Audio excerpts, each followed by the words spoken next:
itong mayonnaise. Pero wag kasi pagkain yan. Sige, mayonnaise na lang.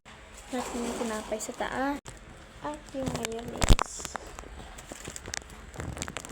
sa baba. So, mag-i-start na tayo.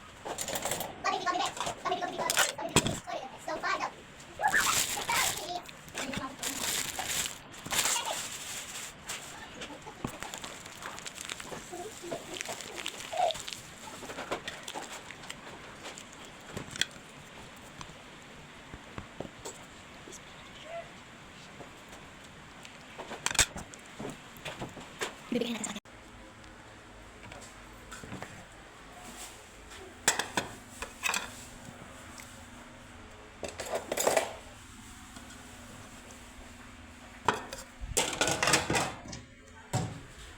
Bigay na natin sa kanya.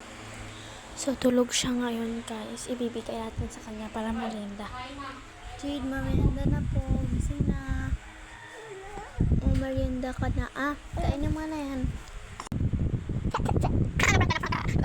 Yan yung gusto. Kumawa.